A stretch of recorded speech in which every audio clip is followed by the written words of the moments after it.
Well, Darren, it seemed a particularly bitty and gritty kind of physical game, particularly in the first half, but your side managed to come from behind and get all 3 points. What's your immediate reaction? One of happiness, another win, 6 out of 6 in February. Again, shows the character of the players to come from behind so late on in this game. To score 2 goals in the last 10 minutes, it was a fantastic result for us, I thought the game was bitty. I thought we got a bit too frustrated in the first half. I was quite pleased when half-time came up, I'm going to be honest. The referee set a precedent early in the game with not booking a lad for a terrible foul on Thompson. They had 17 fouls in the first half. He seemed to be letting a lot go, which meant the game became bitty, a lot of fouls, a lot of stop-starts. And we knew it'd be a tough game because we're going to fight for their lives to down the relegation. And that's what we got. And sometimes you don't have to overanalyze a game. Sometimes a bit of quality and sheer determination not to lose a game is enough. And that's what we got today.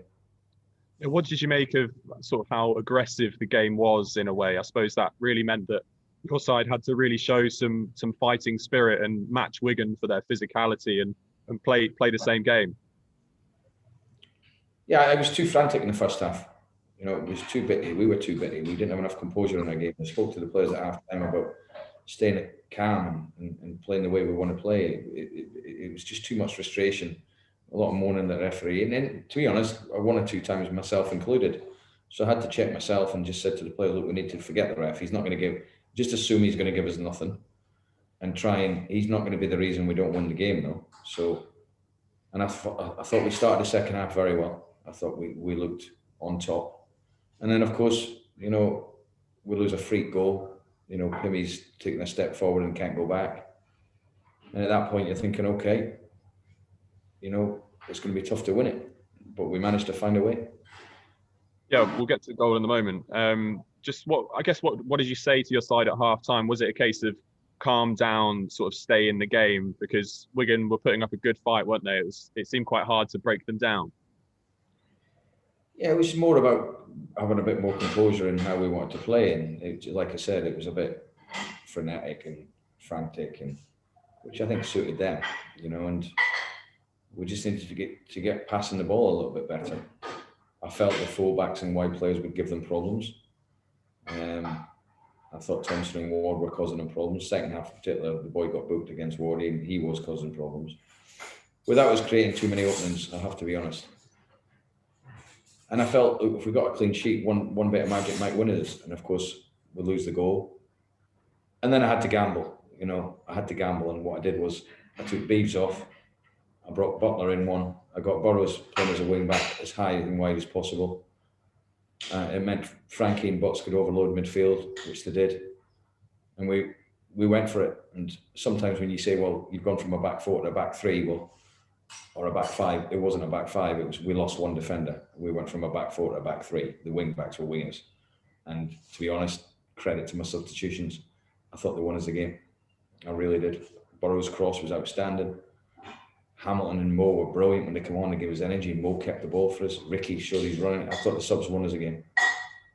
Yeah, the goal that you conceded, I guess, is it just the case of it being one of those things where it just happens to go in, maybe a bit of class, who knows whether he meant it or not, or do you think Christie could have done more to keep it out?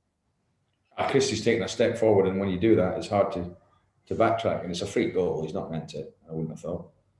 So, listen, Pimmy's been brilliant for us, and I'm glad we got the win because he's dug us out and won us some games.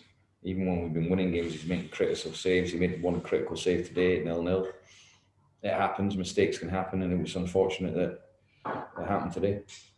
Yeah, so then you changed the shape, brought Burrows on, only 19 years of age, and he showed again his crossing ability. It seems quite some talent. He is a good talent, and he's a good place at the moment, Harrison. He feels a real part of it. He came on against Plymouth, not for long, but nearly scored. He's come on in other games. I think the Charlton game he came on, did really well. Look, today he's got a wonderful left foot and that quality. I mean, it's what a cross. Absolute brilliant bit of play from him and Mo linking up 1-2. And he's put it right on Jono's head. He couldn't miss. And then at that point, I'm probably thinking, well, make sure we don't lose the game. As in, I knew we'd get a chance. Dems does what he does. takes the ball in the box. Defender buys it, brings him down. As soon as Dems goes across him, the defender should leave him, but he's brought him down, a clear penalty. Yeah, decision making, I guess, from the referees. There's some moments, a few penalty appeals for both sides as well, and you had people like Dan Butler squaring up and well, Callum Lang squaring up to him more like, and it seemed like he had plenty of decisions to make, and bit of a tough game for him. Yeah, but he's the referee. There was a lot of mistakes made by a lot of people today, not just the referee. And all I said to him at halftime was that there's been one booking in the game, and I felt they had made a lot of fouls for there only to be one booking on my player, which I thought was a booking. And he understood that. It was done in a very calm way. And when there's no crowds, there can be a lot of noise from the sidelines, and there was a lot of noise from them today. Reminded me of the Fleetwood game. Unfortunately, we've managed to win the game. Yeah, it seems to get quite heated at times, on and off the pitch, if you like, with the dugouts as well. But I suppose when you've got a man like Johnson Clark-Harris who can, I suppose, dig you out at times when you get the ball to him in the right areas, he can be really punishing, and he showed it again tonight. If you get the service into the box, he scores goals, as he's shown. He's had a fantastic season. And his penalty as well. It's a nervy penalty that. He's slotted it away, no hesitation. So no, it's a great win for the lads. Come back again. I think that's 7 times now we've come from behind to win, which, not just to get a point, but to win. So that's 21 points we've got from being from behind. And I think at this stage of the season, we're just 2/3 gone. That tells you a lot about the players. Yeah, it's definitely a big fighting spirit at the moment. Do you think, given the results today, with Lincoln slipping up as well, now 4 points clear at the top, 5 points clear of third place as well, do you think this is a title-winning fighting spirit? We'll only know at the end. I'll tell you at the end of the season. Nothing's won in February. Nothing's won in March. Certainly nothing's won at the moment. We just want to go into the next game against Oxford and beat them. What I will say about the players is they are showing a great character. And to be successful, you need that. And to be successful, you need a squad of players. And the subs coming on today shows me we've got a good squad. So that's all we're at the moment. We're in a good run, 6 out of 6 in February. Fantastic. Can't ask any more than what the players are giving me. And today we've won it in a different manner. Yeah, looking ahead to coming games then, do you think Wigan might have showed tonight, showed this afternoon how to sort of frustrate Posh and make life difficult? Are you expecting more sort of similar tough physical encounters in the weeks ahead? Every game's tough. And Wigan are certainly not going to come down and say, go on, you can have 3 points. They're fighting to stay out of League Two, which would be, for a club like that, ridiculous. But that's where they're at. So we knew it was going to be a fight. We knew it was going to be a battle. What we didn't do well enough in the first half was have a bit of composure, and we probably got too frustrated. So second half, we were the better team. We've lost a free goal, but we've dug it out. And over the course of the season, these wins are really, really important.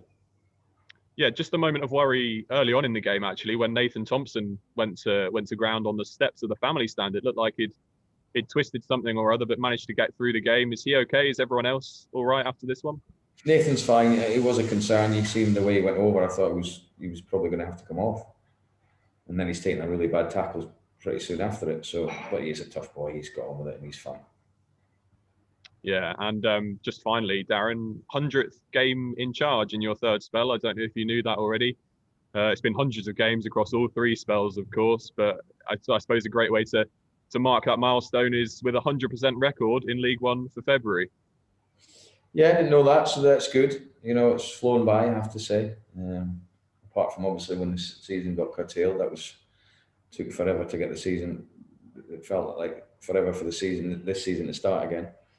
But no, I'm enjoying it, really enjoying it. Got a good group of players, got really good owners, great staff. So I'm enjoying it, and credit has to go to everyone at the moment because we're on a good run. Yeah, and just to add on to that, this third spell is your best win rate. Actually, you've won more games than drawn or lost, 50+%, 52%. I suppose you're saying you're enjoying it. Is this your most enjoyable? It seems to be your most successful. Obviously, of course, currently in League One rather than the Championship, but it seems to be going really well. Yeah, it's going well with a third of the season to go. We know the goal, and I know what we wanted to do at the start of the season, and that's all I'm focusing on. You know, the hope's to get out of the league. It's been a long time since this club has, and nothing's changed from the start of the season. What we're doing at the moment is very good. Can we consistently do that for the remainder of the season? And that obviously gives us a chance. Yeah, just you say the expectations for this season. Do you think, given how well you're performing, top of the table by some margin now as well, is automatic promotion? Is that now the expectation rather than sort of top 6? I don't think the expectations changed from the start of the season. The one thing about this football club, whether I've been manager or other people have been, the chairman and the owners, now 3 of them, expectations to get out of the league. So nothing's changed. Whether we do it through the playoffs or automatic doesn't matter. But I think it's far too early to be talking like that, and far too early for us to be even mentioning the word promotion. You know, there's so much to go left in the season. We're just focusing on Oxford. That's it. Sorry for being boring.